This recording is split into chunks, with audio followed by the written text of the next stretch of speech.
আরজিকর কাণ্ডে পূর্ব মেদিনীপুর জেলার দক্ষিণ কাঁথি বিধানসভা কেন্দ্রের কাঁথি পৌরসভার ১১৬ দীঘা নন্দকুমার জাতীয় সড়ক চৌরাস্তার মোড়ে বিজেপির পক্ষ থেকে কাঁথি খড়গপুর বাইপাস জাতীয় সড়ক অবরোধ করে বিজেপির পথ অবরোধ কর্মসূচি পালন করেন।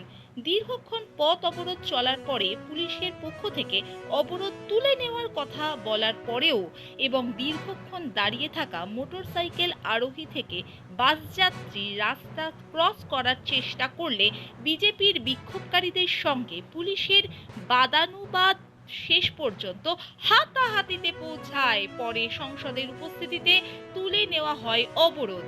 উপস্থিত ছিলেন কাঁথি লোকসভার সাংসদ সৌমেন্দু অধিকারী, কাঁথি সাংগঠনিক জেলার সভাপতি ও দক্ষিণ কাঁথির বিধায়ক অরূপ কুমার দাস, উত্তর কাঁথি বিধানসভার বিধায়ক সুমিতা সিনহা, রাজ্য কমিটির সদস্য সোমনাথ রায়, অমলেন্দু পাহাড়ি, কাঁথি নগর মণ্ডলের সভাপতি ও কাঁথি পৌরসভার ১৮ নম্বর ওয়ার্ডের কাউন্সিলর, পৌরসভা বিরোধী দলনেতা সুশীল দাস।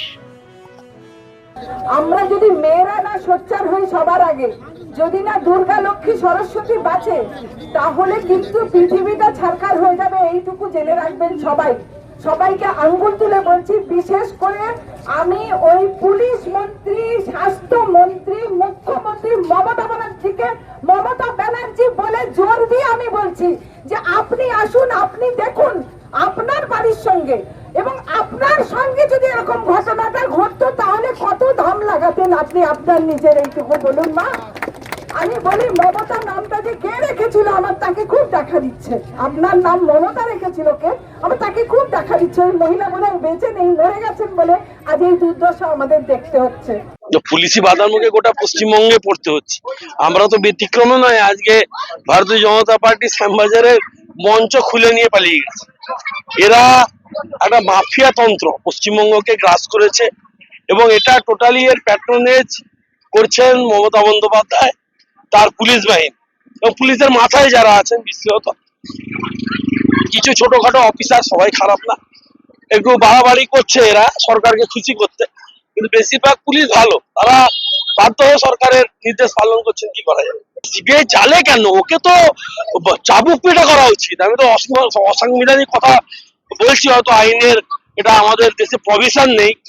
যে কাজ উনি করেছেন আরজিকর হসপিটালে, উনি দীর্ঘদিন ধরে করে চলেছেন এবং আরো অনেক রহস্য উন্মোচন হতে বাকি আছে যা শোনা যাচ্ছে।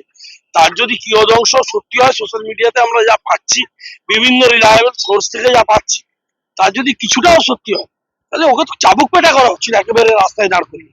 এবং উনি যে অপরাধ উনি করেছেন, ঘৃণ্য কাজ, এবং একটা গ্যাং রেপকে উনি যেভাবে কভার আপ করার জন্য কাজ করে চলেছেন এবং ওই প্লেস অফ অকারেন্সকে ভাঙার নির্দেশ উনি দিয়েছেন তার পাশের রুমকে, ওনাকে এক্ষুনি সিবিআই কাস্টডিতে নেওয়া উচিত।